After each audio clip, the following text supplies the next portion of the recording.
Setiap lembaga besar pasti memiliki sejarah panjang di balik kesuksesannya. Begitu pula dengan salah satu bank tertua di Indonesia, yaitu Bank Waris Saudara Indonesia 1906 Tbk. Kisahnya dimulai lebih dari sahabat lalu, ketika semangat kebersamaan menjadi dasar lahirnya lembaga keuangan pribumi pertama di tanah air. Bank Waris Saudara Indonesia 1906 Tbk atau yang kini lebih dikenal dengan nama Bank Waris Saudara (BWS) merupakan salah satu bank paling tua dan bersejarah di Indonesia. Perjalanan panjang bank ini telah dimulai lebih dari 1 abad yang lalu, tepatnya pada tahun 1906, ketika sekelompok saudagar pribumi di kawasan Pasar Baru, Bandung memiliki tekad besar untuk membantu sesama melalui pendiriannya sebuah perkumpulan simpan pinjam bernama Himpunan Saudara. Perkumpulan ini lahir dari inisiatif 3 tokoh utama, yaitu Haji Basuni, Haji Namiri, dan Haji Bajuri bersama 7 anggota lainnya.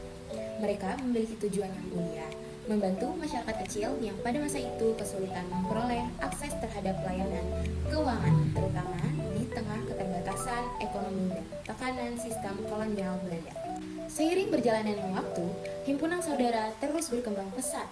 Semangat kebersamaan dan rasa saling tolong-menolong membuat perkumpulan ini semakin dipercaya oleh masyarakat.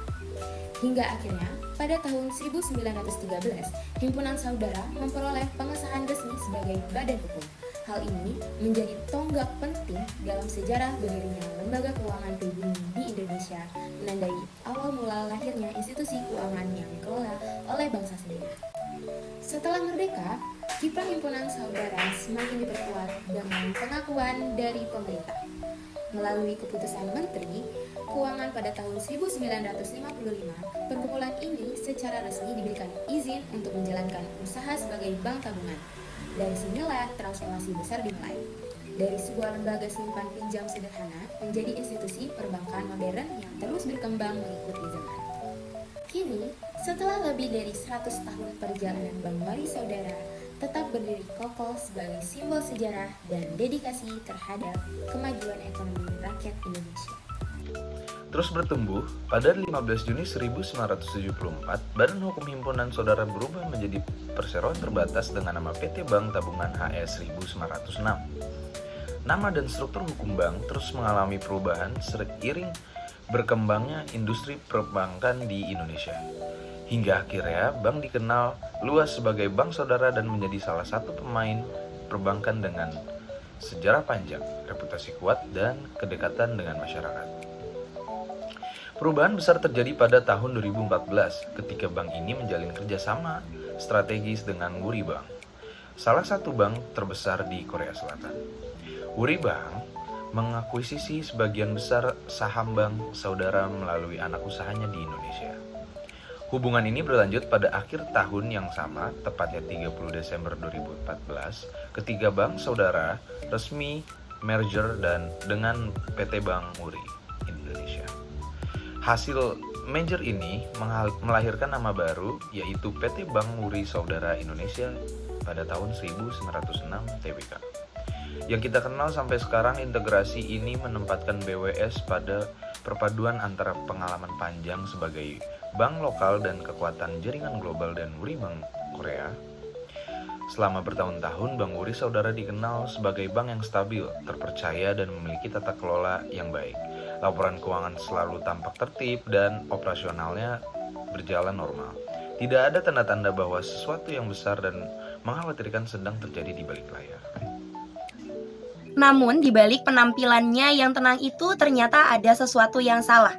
Sebuah transaksi letter of credit atau LC yang seharusnya aman menjadi awal dari sebuah skandal besar. Kasus ini dikenal sebagai dugaan fraud kredit LC yang terjadi pada Bank Wuri Saudara di tahun 2025 ini. Pelaku utamanya adalah perusahaan ekspor yang diduga memalsukan dokumen untuk mendapatkan fasilitas kredit bank. Jenis fraud ini termasuk penggelapan aset atau aset misappropriation karena dana bank dicairkan berdasarkan dokumen yang tidak valid. Hal ini menimbulkan pertanyaan serius mengenai efektivitas pengendalian internal dari bank itu sendiri. Kejadian bermula ketika debitur mengajukan letter of credit yang bisa dicairkan jika semua dokumen ekspor lengkap. Namun, faktur dan juga surat pengiriman yang diajukan ternyata palsu. Barang yang diklaim telah dikirim dari luar negeri sebenarnya tidak pernah dikirim. Induk perusahaan, Woori Bank Korea, kemudian menemukan adanya exposure credit senilai 78,5 juta US dollar dan dari sinilah penyelidikan dimulai.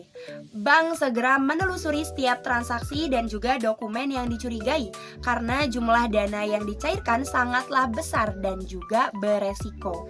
Modus operandi dari pelaku ini juga cukup rapi. Dokumennya dibuat seolah-olah sah dan juga lengkap sehingga letter of credit dengan mudah disetujui. Dana pun dicairkan lebih awal, padahal ekspor tidak pernah terjadi. Kegagalan pengendalian internal menjadi faktor penting yang memungkinkan hal ini bisa terjadi. Verifikasi tidak dilakukan dengan ketat, pemisahan wewenang tidak dijalankan dengan benar, dan audit internal tidak mampu untuk mendeteksi adanya kejanggalan sejak awal. Dampak dari fraud ini sangat besar. Potensi kerugian diperkiraan mencapai 78,5 juta US dollar atau sekitar 1,28 triliun.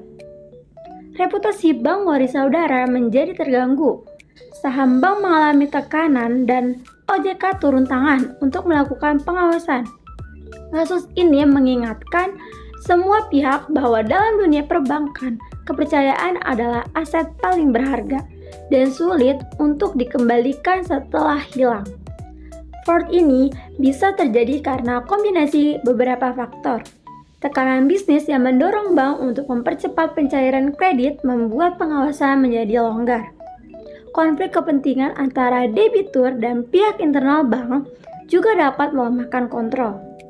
Selain itu, sistem pengendalian internal yang lemah termasuk audit internal yang kurang efektif dan pemisahan wewenang yang tidak diterapkan, memungkinkan dokumen palsu lolos dari pemeriksaan. Bank Woori Saudara telah mengambil langkah-langkah hukum dan internal. Pegawai yang terlibat dinonaktifkan. Kasus dilaporkan ke OJK dan laporan hukum disiapkan. Meskipun tindakan ini penting, muncul pertanyaan etis yang lebih besar. Bagaimana sebuah institusi besar bisa kecolongan hingga jumlah dana yang dicairkan begitu besar? Nah, ini bukan hanya soal kerugian finansial, tetapi juga soal bagaimana budaya integritas dan kepatuhan dijalankan di internal bank. Jadi, kasus ini tuh memberikan banyak pelajaran. Fraud dapat terjadi di mana saja, bahkan di institusi yang besar dan mapan. Nah, untuk mencegah kejadian serupa, bank tuh sebaiknya memperkuat verifikasi dokumen dan audit internal, menegakkan budaya integritas, membangun sistem whistleblower yang efektif, dan memastikan bahwa kejujuran tidak dikorbankan demi target bisnis. Nah, kerjasama proaktif antara bank dan regulator juga sangat penting untuk mengurangi resiko fraud di masa depan. Secara keseluruhan, Bank Woori Saudara bukan hanya tentang kerugian triliunan rupiah, ini adalah pengingat bahwa kepercayaan nasabah dan investor adalah aset paling penting di dunia perbankan. Sekali kepercayaan hilang, uang sebesar apapun tidak bisa menggantikannya. Kejadian ini menjadi pelajaran penting bagi seluruh industri perbankan agar lebih hati-hati, transparan, dan menjaga integritas di setiap operasionalnya.